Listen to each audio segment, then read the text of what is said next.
Okay, so I'm just going to do a quick review on Malcolm Gladwell's latest book, Talking to Strangers. I really wasn't too sure on whether to bother with this book or not. I haven't read any of Malcolm Gladwell's other books, which might come as some surprise. I'm really keen on personal development books, really keen on non-fiction. Um, I will give some of them a go. I've been meaning to give them a go for a while, particularly Blink and Outliers, but it's just been a case of coming across other books that I just fancied a little bit more. I just tend to go for stuff that I fancy at the time for whatever reason, so it's just been. I will come around to doing them as well, and I will do reviews on those. But his latest book is probably the one in most demand of a review, I should imagine, because it's the newest.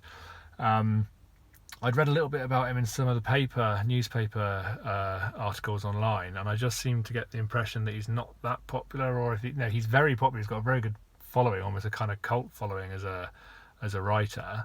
But journalists for sort of British papers in particular don't seem to like him that much, which gave me the impression, maybe wrongly, that perhaps there's a bit of jealousy. Maybe he's a bit cool, he's a bit trendy or something like that, and some of the stuff he writes perhaps doesn't have much depth to it. Maybe he's just a bit popularist or something. I don't know, but whatever it is, I don't seem to like him, so that coloured my kind of opinion before I'd even started, really. But I gave it a go anyway and tried to keep an open mind. Started off a little bit slowly. I took a little while to get to grips with it, to get into it. The Cuban stuff didn't particularly interest me. I switched off a little bit there. But that was just a personal thing. That just doesn't personally interest me that much. But pretty much, it's fair to say that everything else in the book is really, really interesting. I absolutely loved it. I listened to it on Audible. Malcolm Gladwell narrates it himself, which I really like. He's got a really good voice. I really like it when authors narrate their own books. I think it adds an extra something, which I've said before in other reviews I've done on audiobooks. I think it's a really important book for most people to read, to be honest. I think the times we're in, I think maybe it's been like this for a long time, particularly nowadays. I think people are so kind of funny when they come across strangers. We're so unfriendly, we're so scathing of one another, we're so ego driven. We find ourselves in situations where we feel safe, where we're in cars and we get aggressive towards people. We don't think about who the person we're dealing with actually is. We tend to flare up quite quickly. You see people arguing over the smallest of things. It's almost as if we get the slightest excuse to have an argument with a stranger, we will do, and it's really quite dangerous. And I think this book is really, really good for that. He uses some examples of things that have happened over the years. It's quite a dark book. He talks about some rape cases in America. I won't name them specifically. I'm tired and I can't remember exactly the names of them, but you can read that for yourself in the book. But there's Amanda Knox in there as well, her trial and how they got it so wrong with her. There's a paedophile in America who people just completely didn't see it coming. There's the guy who got done recently with the gymnastics team who was doing some really blatant stuff and they just didn't see it coming, and it's really quite shocking, some of the stuff that you read. And one of the articles I read in the Guardian, I think it was saying basically that Malcolm Gladwell is kind of condoning rape or he's saying that it's okay if you're drunk and stuff. I mean, it's a pretty basic thing to say. Papers are so responsible for so much shit that they write, and no wonder people who aren't particularly bright or don't sort of think about things very much are easily led, because these people read this stuff every day and they believe it because they think, a newspaper's an authority and the people who are writing in them are fairly intelligent. The stuff they come out with is ridiculous at times. Of course he's not saying that. He's just saying open your mind a little bit. When you hear about a rape case, don't just say rapist, hang him, whatever. Of course, no one likes a rapist. It's horrendous, but it's things need to be looked at, and people need to open their minds and look at things, why they happen. And if we don't look at how and why things happen, then we can't get to the bottom of them, we can't improve them for the future. And one of the things he says is that alcohol is really rife on college campuses in America, as it is in Britain as well, and people are drinking so much more than they used to, and they're not aware of the fact that you, after a certain amount of alcohol, you actually have a certain amount of blackout where you don't remember anything that you've done.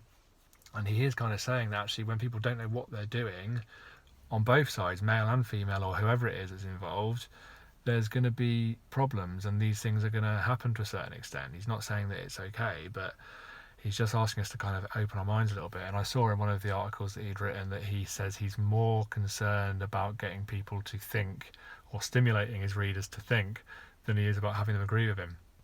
And I think that's obviously quite an intelligent thing to say. I mean, he's a talented writer. Why does he need people to agree with everything he says? He's there to kind of get people to think and open their minds, and I think that's really important.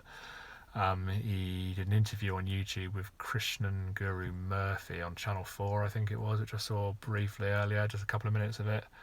And yeah, it's just kind of some of the stuff he's saying there is quite intelligent as well. He's just saying that, we'd live in a much better world if we were able to put our hands up and say, okay, I was wrong about that. I've since learnt.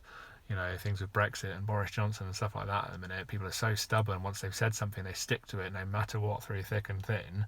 When we learn new information, when we develop, put our hands up, have the confidence, say, yep, I was wrong about that, you're right, fair enough, move on.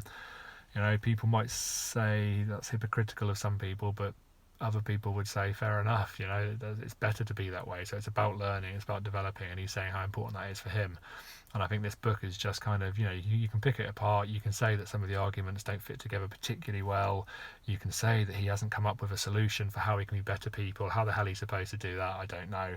But I would suggest, if you read the book and think about it a little bit, what he's probably saying, one step towards being a better society is probably, if we open our minds a little bit and don't use our egos to kind of jump straight down people's throats straight away, would be probably quite a good start. I think we're very quick just to hear something, blindly go with our gut feeling of anger and kind of like, out to get the person. Let's look at what causes it to begin with. Let's be very careful about where people have come from, what people's culture is. Don't necessarily think that someone's trusting just because they're giving you eye contact. Maybe actually they're just a very good liar. I don't think that someone is a liar because they're playing with their hair and they're looking fidgety and stuff. Maybe they're just nervous, not particularly confident. There's so much more to human beings, to the way we act, to the things that we give away and that we don't give away. And he's basically saying, be careful of people.